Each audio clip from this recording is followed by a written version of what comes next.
Eric Lindstrom, creative director. What people really want is an experience that sets their hair on fire. It's crucial for you to be able to have an evolving experience through the game from initial start all the way to the exciting conclusion. Toby Gard, cinematics director. The Underworld is a great name because that really is kind of the basis of the quest that she's on, is that it's kind of getting down in deeper, really, than she's ever gone before, both in terms of the location she goes to, but also sort of her internal journey as well. Daniel Newberger, lead artist. I think really what's going to surprise fans is just the overall tone. The tone of this game is a lot darker, just like the name would have you believe. It's more of a somber feel to a Tomb Raider game than we've had before. The storyline is kind of melodramatic, and we try to really bring that into the environments and really make you feel that emotion that Lara must be going through at the time. Harley White-Wiedow, lead designer. The really interesting new gear that she has, the amazing environments, and the really just mind-boggling art for both the character model and the environment model. All of that stuff comes together to be an extraordinarily polished and well-executed whole. Rob Pavey, lead programmer. The wide-open environments and just huge epic puzzles are really, I think, what will attract the fans the most. Lara gets to do things that the fans have always wanted to do. Primo Navidad, lead animator. I think when they start seeing the motion and the movement matching the realistic modeling, they're going to be like, whoa.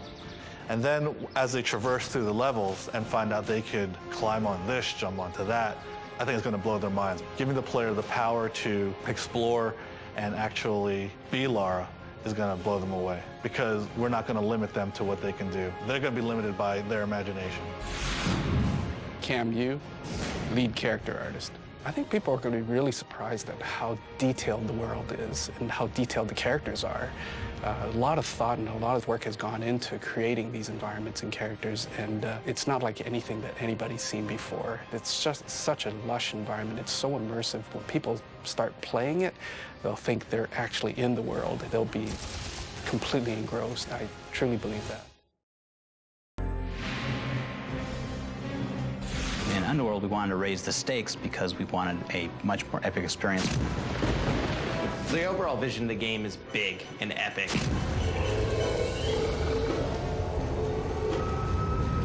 We knew that we had to rebuild our engine from scratch. We really wanted to stretch the limits of the system. We wanted Lara to be able to go into the world and embark on this epic adventure, but rather than having her go out and save the world as traditionally done, we wanted to turn that on its head. In this Tomb Raider, we go to a lot of different places. We go to the bottom of the ocean, you go to icy underworlds, you visit jungles. We really wanted to give a sense that she had to go all over the world to accomplish her goal. You have death-defying leaps, climbing, and probably some of the most sinister traps we've ever put in a Tomb Raider game, to really give Lara a sense that she's overcoming her biggest obstacle ever. The environments in Tomb Raider are beautiful, but don't stand around too long or they'll definitely bite you. One of the wonderful things about the current generation of platforms is it allows us to be limited only by really our imagination. Truth is that her skills, her environments, her abilities have been so expanded upon that you can do things with Lara Croft in Underworld that you can't do with any video game character anywhere. I think we've really turned the page in terms of what the player can expect when they move into one of these worlds and they just find that it's mind-bogglingly detailed. Tomb Raider stories have always been about Lara Croft going out into the world, discovering lost cities and tombs, and finding artifacts. So in Underworld, we wanted to raise the stakes. What Lara does is she goes after the artifact she's looking for, but finds out fairly early on that doing so is actually dragging the world to a possible catastrophe situation. You get excited, you get thrilled, the hair stands up on the back of your neck, because what you're doing isn't just a game mechanic. You're in the location, you're Lara.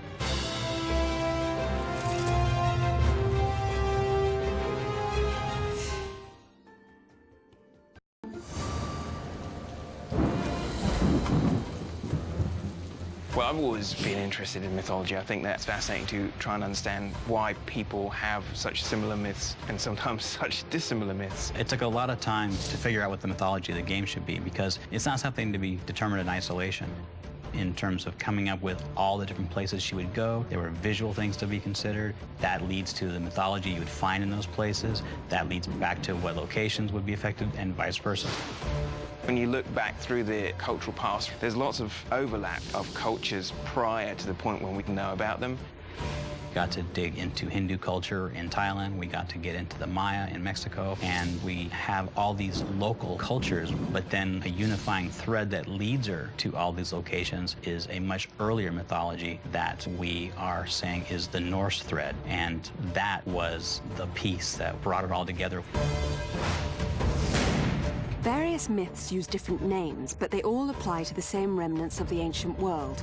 In Tomb Raider Underworld, Lara Croft uncovers the truth behind the myth of the Norse civilization. On her journey, she basically realizes that she needs to recover Thor's hammer. Thor's hammer is actually one of the most interesting archaeological pieces of mythology. It's compelling because it's actually so powerful that it is capable of killing immortal gods.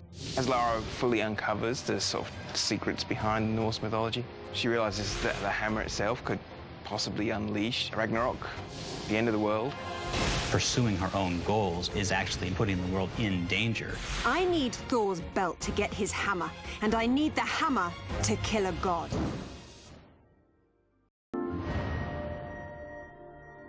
Beautiful is kind of a funny word when you're talking about games, because you can have an environment that's beautiful, and yet at the same time it's foreboding and scary and dark. One of the things that we're really focusing on in this game isn't just the lush environments on the top level. Underworld, as the name would have you believe, it's a lot darker and more sinister than other Tomb Raider games have been. One of the things that makes our environments beautiful is the amount of detail that goes into them. That same detail is one of the things that makes them dangerous. When she goes to Mexico, it's chucking down rain, and it's doing it not just because we can make it rain, it's because it's a scene that wants rain. It's a mood that we want to have her pursuing this underworld. The way the environment can harm you is definitely abundant. You're climbing up sheer cliff walls, you're jumping over grand chasms, you're on a motorcycle jumping over spiked pits. Cryptids are creatures which exist in mythology, and so we have combined that mythology with some of the mythology about some of the deepest underworlds that she visits to get some very, very scary creatures. For example, in Thailand, you will encounter these creatures called nagas, and they are intelligent lizards that can climb on walls, they can spit poison, and band up to come after you. The giant spider. This is a spider which after many, many millions of years of exposure to some of the forces that create these deepest underworlds has become gigantic and albino. It's a really scary thing to encounter in a dark tomb. Then there's the class, which are the foes that transcend the natural boundaries of the world. And to have our environments detailed, be able to come out and be greater participants in the creation of that emotional experience is one of the more exciting things about Next Gen.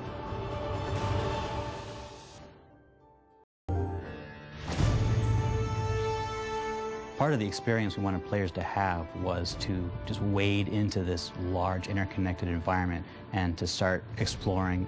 The biggest improvement was make the environments interact with the player.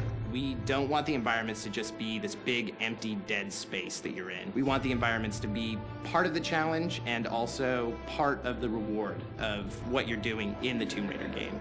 We wanted to give her this environment that was rich to explore, but also the tools and the mechanisms by which she can go in and master that environment.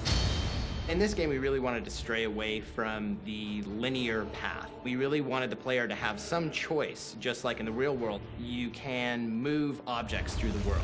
Her grapple now isn't just a way to swing from A to B, but you can climb with it, you can swing with it, you can go to the wall, you can rappel up and down. Her ATV has been revamped so that it can do everything you would expect of a vehicle like that. It can make jumps longer, it can go much faster. You can use it to knock things down. You can use it to squish enemies. The way we made exploration, as far as the environments go, feel more real and believable is just detail. Every square inch of the game has what you'd expect to see. You really aren't just in an environment, you're part of an environment, and using the environment to your advantage is the goal. It is the puzzle. It is what you're trying to solve.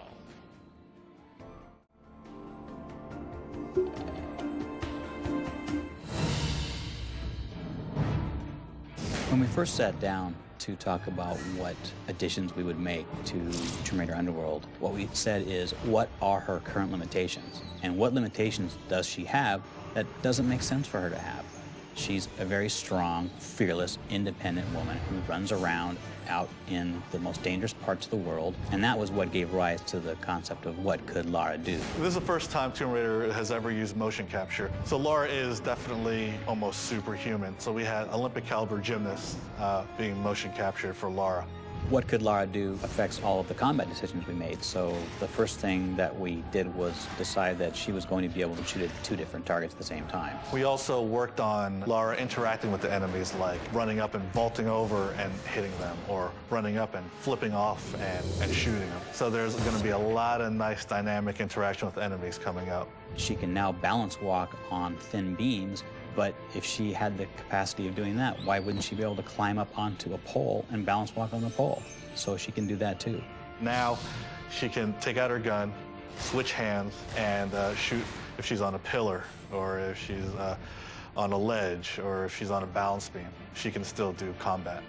All these create a string of animations that just is enormous. The number of animations Lara has is rumored at 1,600. But we have another batch that adds another couple hundred. So, I mean, I wouldn't be shy to say she has over 2,000 animations. With this current generation of systems, they just make Lara all that more believable. She does really cool things, like when she walks through bushes, she'll push them out of the way. So it's very contextual. It makes her seem like she's a part of the environment. She's very much alive. You'll see a lot of detail in there that we've never been able to achieve before. All this sort of makes her, some of that you can actually relate to. The player will actually feel like they're a part of this world. And I think for new players, it's that sense of discovery that they're going to find in this game, which is really exciting. One of the things I'm going to take away from this game is actually the journey of building it. The team of animators that I have, the way we tackled every problem we had, it was definitely a team effort. You know, everyone contributed a little bit of their own personality and ideas to create what we had, what you see on screen. You know, those guys really took it to it and really took that mantra, what can she do, to heart, and pushed it. I mean, out the window. I mean, they went crazy. We try to have a situation such that there are no invisible walls, there are no little gotchas that tell you, I can't go there, I can't do that. So by filling in all those little inconsistencies, we made the game not only much more fully functional and richer, but we gave players the ability to really determine their own course of action. Well, if I had to pick my favorite part of the game, not to sound biased, I'd have to say it's the environments. I'm not going to choose between which one's my favorite environment because I like them all so much, but I just like the overall variety, lushness, the real life we've been able to bring in. Being on this project from the beginning has been an amazing experience for me. People were so thrilled to see Lara Croft step from a sort of cartoon into a more lifelike, real-world character, that she had emotions and reactions, and that the world affected her as she was affecting it. I played Tomb Raider when I was young, and I never dreamed that I'd actually be working on the game, but when the opportunity came up, I was really excited. But at the same time, I knew what kind of history is behind this game, and I realized what a strong fan base was out there. So I'm really hoping that, you know, we've incorporated everything that people love about Lara. This is the Lara that I think that fans have been looking forward to for a long time. Well, Underworld is by far the most amazing looking Tomb Raider game that's ever been made. I mean, it looks fantastic. And for me, the Tomb Raider experience really is about going to these locations, and so when they're actually so realistic and so beautifully portrayed, then I think that that's what takes you into that world and delivers that mystery. She's always been going and finding these objects of power, and then, I don't know what she does with them, keeps them in the bathroom, I suppose.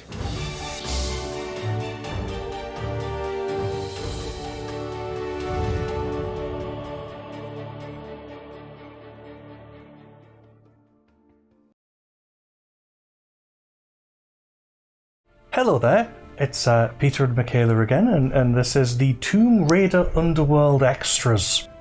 Yeah. So these are going to be all the bits and pieces we've unlocked. We'll just go through them one at a time, starting with environment concepts.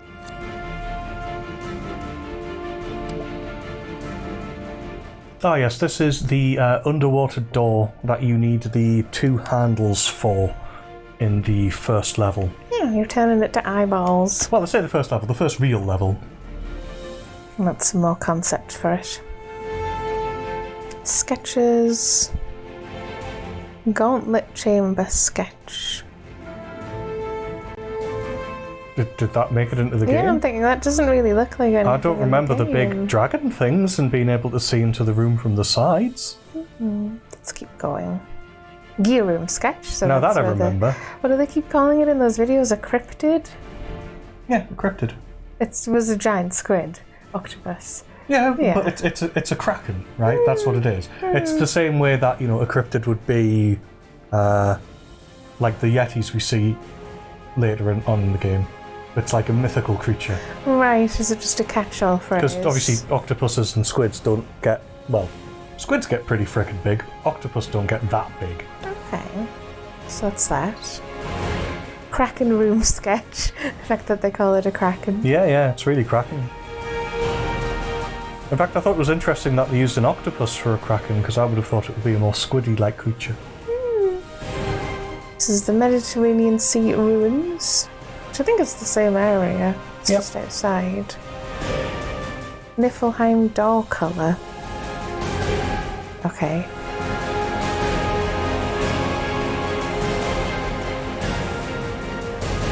Amphitheatre, Sun Sphere. That's where the kraken was. Yeah, that's the big thing that they used to kill it.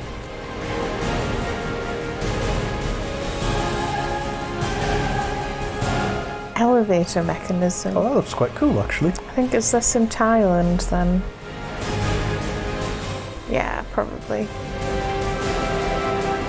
That's one of my favourite sequences, actually, when you're going towards the jungle temple. Yeah, because it sort of reveals itself. Map room colour. Yep, that's where we found one of the gloves. Okay. The other glove. Where you move the wall around. Yeah. I really like that bit as well, Shiva and Kali. Yeah, that was a cool design. Especially the actual animation that happens, where it looks like Kali's pushing the ground down. Shiva puzzle. Oh, is that the one she was pushing that reflected light? Yes, with a Lara for scale. Scale comparison. Thailand sub-ruins. And they did get the lighting right. The whole, dappledness of it. Yeah. A chapel, or as I would call it, the tomb. Yeah, is this a Croft Manor? Yeah. Croft Manor in Flammer. Properly on fire. Secret study. Sketches. Oh yes, the calendars, there you turn them. Thailand, I think. Well, not Thailand. No? Mexico. Was that Mexico? Yeah. Yes, that was Mexico. That's where you got shot at a lot. I thought that was quite a cool looking location as well. Although it does suffer from the ancient Mayan chest-high wall syndrome, because it's more fun to shoot from behind. Yeah. Oh, is that where we picked up the skull? That was awkward. We couldn't figure out how to get down there. Yeah. Pit trap. Yeah. Oh, those were quite cool. Because it's the whole idea of the serpent spitting poison. And it's like they have statues that literally spit poison. Or they never really explained what it was. The sort of effluvle.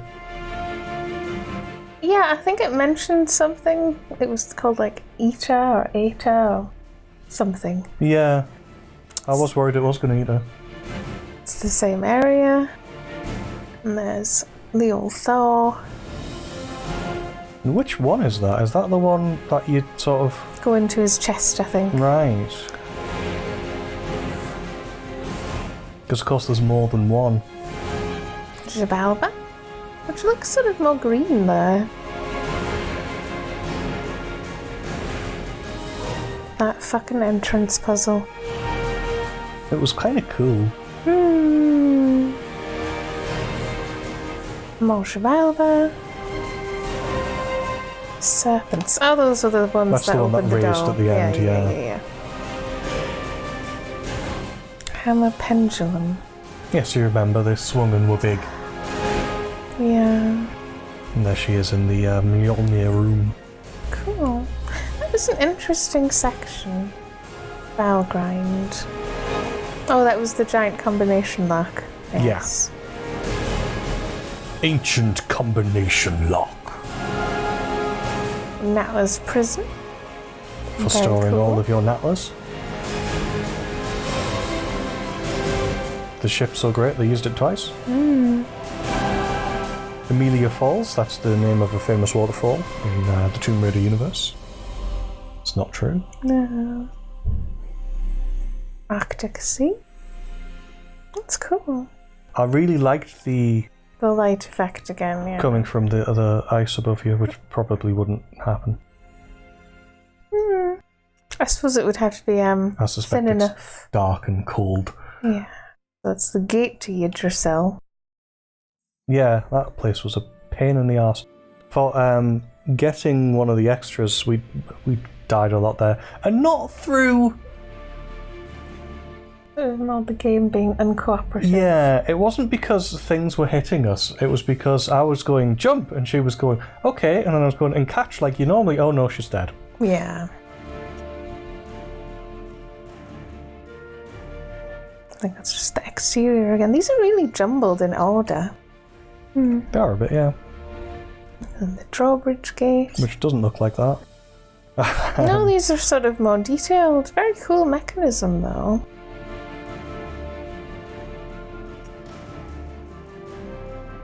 I did like the profile of the building there. It was very like a keep in the side of a mountain. And there's Jormungandr. I did like when you got to the top of the tower, you could see the sneckard. That's all of the environmental concepts. Next we have our character concepts. There's good old Zip. Yeah. They weren't in this game enough. They killed poor Alistair. Winston doesn't look like that. No. Generic butler picture. He looks like he did in the other games. Yeah. It looks like they were considering giving him a moustache and a brow. There's Amanda. Yeah, there's Alistair. He looks nothing like that either. He did get an outfit update, but yeah. Yeah, but he's not a frickin' surfer. No, it's sort of like they were trying to make him look a bit cooler. Doppelganger Lara, yes. Her hair looks very red. It is red. Is it? Is it red? You Oh, not notice? okay. Yeah. It's how you tell them apart. Might be harder for me to tell. Early doppelganger sketches. Merc. Merc Diver. Was there Merc Divers? Yeah, I'm thinking, were there? Don't remember any divers, but I suppose the implication in like the first level where you can only get there by swimming through is that they follow you and then blow it up. Right. But you never see any of them. Oh no, don't you see them in diving suits when they come after you in the... Yeah, under the Mediterranean? Oh, I guess maybe you do then. Fair enough. Poacher, it's he only likes his eggs one particular way. Model sheet. There he is with a frying pan. Natla, who was supposed to look weird.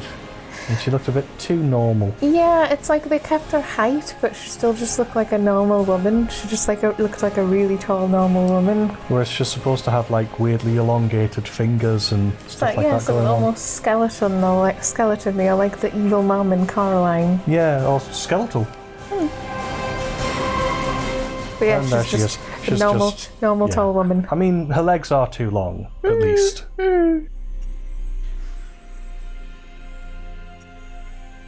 Ah, yes. Mother Dearest. That's why it was called Amelia Falls before, because that's where she fell in. Yeah. Right. And yes, they did the sort of the 1/2, 2/2 hell thing. Which just made me think of Ariel from Absolutely. Legacy of Kain, which of course is from the same developer. Cathedral. Cracking colour. Octo Squid. It was way more red than that. Well, I think they based them eventually on a Pacific. Yeah. On a specific. No, a Pacific giant octopus. That's what he looked like. Main Thrall. Yes, those are supposed to just be Nagas. Those were supposed to be cryptids as well. I thought they were just very angry kimono dragons, because kimono dragons are apparently quite aggressive. Yeah, but they're not quite that big. They're one of the few sort of giant lizards which actually attack people if you're not careful. Yeah, they can bite you. It's not a panther. What is it? A jaguar with a melanistic jaguar. That's the one. It's just a panther. What'll have happened? Did we say it during the LP as well? We did, yeah. Yeah. That they'll have called it panther and then went, oh no, those aren't actually... You don't get panthers there, whoops. Yeah, whoops. Spider. Tigers. We did have tigers as well. Oh my. Viking thrall. I don't think they really looked that cool.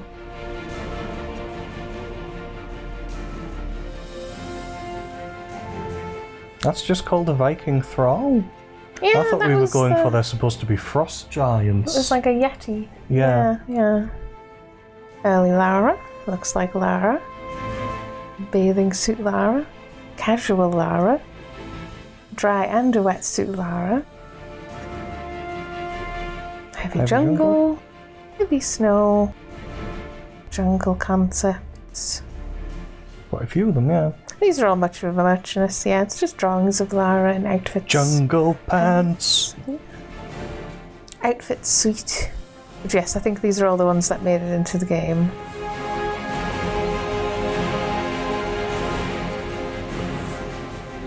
I don't think we really had any of those. Tag yourself, I'm second from right. I like the swim cap. I think that would have been cute. I think the swim cap is cool because it's like she's a lady with long, luxurious hair, so why wouldn't she? Yeah.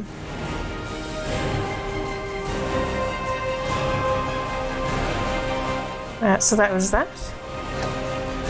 Next we've got gear concepts. Metal Gear. I like this. It's the early Thor's Gauntlet concept, but they were less minimalistic, and I think they actually benefited from being more minimalistic. No, and then sort of everyone else built something around it. Yeah. Grapple gun, which you don't really get to see. Does she have a grapple gun? I guess she must sort of do the rappelling. Oh, is that what she uses? Yeah. Oh, I suppose that makes sense. Holster? She just kind of gestures with her hand and it just goes... Yeah, that's what I mean, you don't see it. Those are definitely holsters. Is there a motorcycle?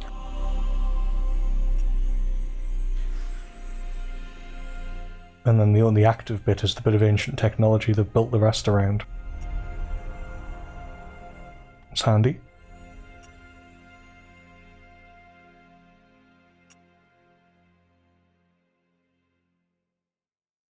It doesn't really sort of zoom in on the hammer too much. It just kind of goes, she has a hammer, it's a magic hammer, it's strong. There we go, there's just a few. Storyboards. These were very easy to get. To unlock these, we had to play the game in the hardest difficulty. And we didn't realise, so we had to play it again in the hardest difficulty. Yeah. And the thing is that there's not really much difference between the difficulties. You don't even die much more or anything, because it's like the enemies aren't what kill you, it's the falls. Well, it's a shame they don't zoom in more on these, but you can't actually zoom in at all. I don't know what this Croft is Manor. showing, yeah. Croft Manor, the flame sequence, and the doppelganger there at the bottom left. Oh. Oh, that might have been Zip. Oh, yes, because he shoots you. And we've got the Med Sea section where she's diving in. Med Sea. I mean, to an extent, I imagine you can only storyboard so much because, well, the player can do what they like. Yeah, they're supposed to be functional. And it'll be of key scenes that they wanted to make sure they included.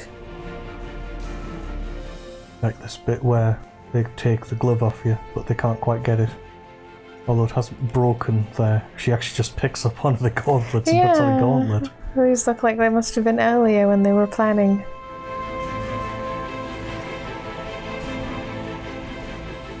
And that looks like she doesn't actually go to her little ship. She just goes from the water to their boat. Maybe, yeah. That appearance in the... Oh, you zoom past that one quickly.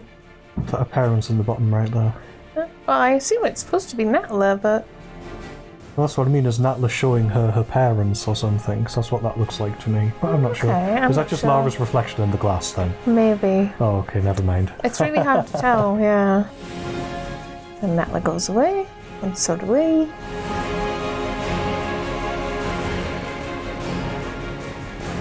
She goes up the mountain, shoots a tiger. Thailand coast, yeah. That never happened. Yeah, I'm thinking, where was the giant ball we kicked? Various shots of Lara falling. Oh, so they've still got the shining light puzzle. Oh yeah, this is where you use the reflectors on the statue, although there's just statue heads in this moving heads there, yeah. These are clearly earlier designs.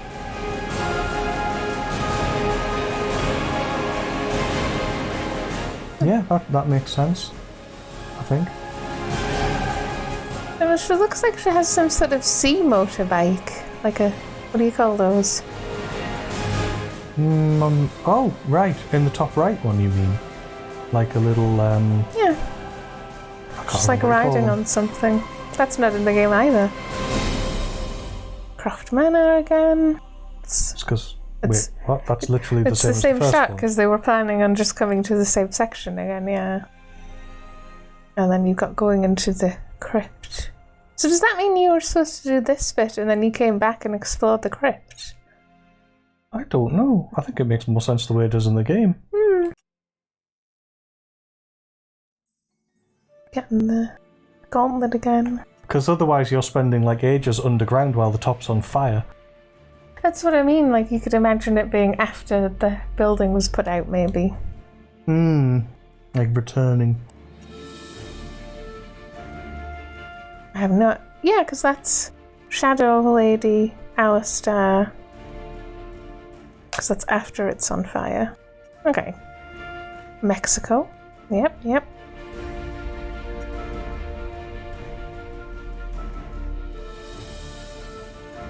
At some point she was going to throw a statue off a cliff and then slide down a pool. Okay.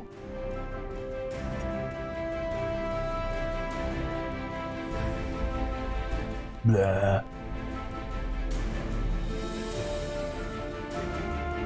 Suddenly she realises she's wearing a belt. Pushes a huge thing. That makes sense. It's sort of what happens in the game, yeah. No flipping bears, though. Yeah, why is there a polar bear? Yes, and that whole sequence... Oh, right. Yeah, that whole sequence was just kind of the start of it, wasn't it? Go down hole, turn lock, open door. It does still have the hammer section in there all the way. Well, if you go back one, that bottom left, right one is pretty much what happens. Yeah. Like, even to the point where you jump that particular direction after the hammer swings that particular way. Also means that the further along you go, the quality of storyboard is going down. Because it's started with good intentions, but you get the idea. Yep, and that's all they're supposed to convey. And then you get the hammer. And she zaps people with it, basically. Yeah, this is on Amanda's ship, as it says in the top corner there.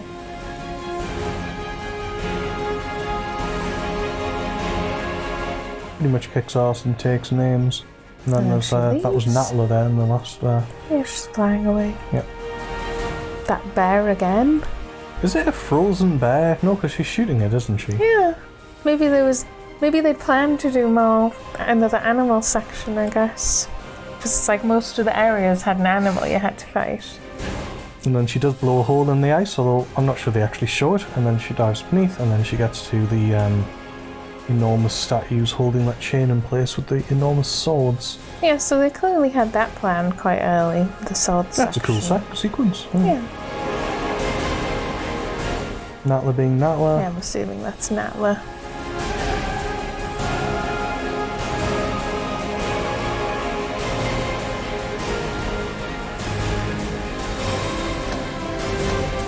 And then we have trailers and credits. Do we want to watch these? Definitely the previously. The previously. You never have to be cold, my Lara, if you don't want to be. No, get back! What's happening, Mother? Lord, what is it? Oh God, no! Mother? Mother! Lara Croft, meet Jacqueline and Natalie. It was you. You were the Queen of Atlantis. Once. I cannot die, you fool! I think this stone unlocks the door. The door might be trapped. We're trapped. Amanda! I think Amanda might not have died You idiot! You ruined everything! Make sense right this second, or I swear I'll execute you where you stand! I'm told you! Where is my mother? Avalon! She's not dead!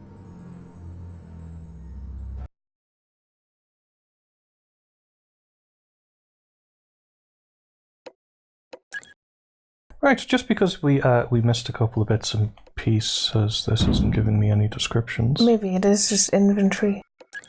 Yes. Right. Right, so we're in the inventory. One of the things we kind of skipped over in the main LP was looking at all the stuff. So, yeah, we have health packs. This standard first aid kit is equipped for use in mending cuts, scrapes, insect bites, gunshot wounds, and unidentified poisons. That's a very wide coverage health pack, yeah. Metal Gear? We've got a grapple. Oh, you see, we would have known it was a grapple gun if we'd read this. Firing a high-tension swing line with a tensile strength in excess of 1,000 kilograms, this high-grade stainless steel grappling hook can be fired quickly and accurately with a lightning-fast auto-retract safety. No one ever calls it a megagram. Utility light. The utility light is a rugged, waterproof light source that offers hands-free, high-intensity illumination, and a sensor that detects levels of ambient light and automatically shuts down as necessary. No, it doesn't. That's the annoying feature. It doesn't shut down as necessary. It turns off when there's a cutscene. Field camera. The weather-resistant camera features a high-powered digital zoom capable of high detail, long-distance viewfinding. Scuba. This custom scuba set features unusually small and sporty diving cylinders, which allow greater freedom of movement than conventional diving gear. PDA.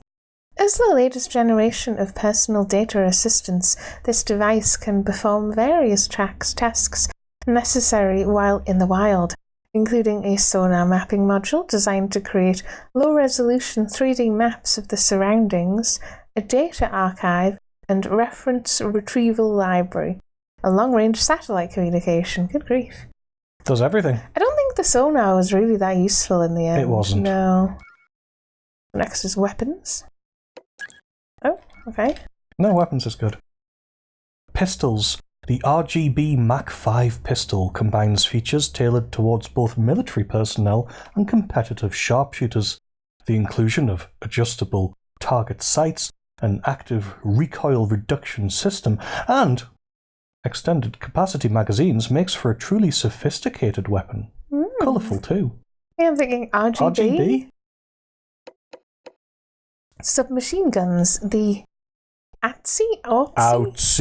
The Outsy submachine gun was originally designed as a military firearm for close combat situations. Although not as accurate as the assault rifle or as high-powered as the shotgun, the high rate of fire and increased ammunition capacity makes the Outsy a formidable weapon. Shotgun. The 12-gauge GN tactical shotgun features an 18-inch barrel and telescoping stock. Whilst its front and rear sights do increase accuracy, the GNT shotgun is most dangerous in close quarters and is less effective over long distances. In fact, it won't do anything over a range of 2 foot because it's a video game shotgun. Very true. Assault rifle. The A12 carbine assault rifle is a favourite among special operation units due to the shorter barrel, which increases portability without sacrificing firepower.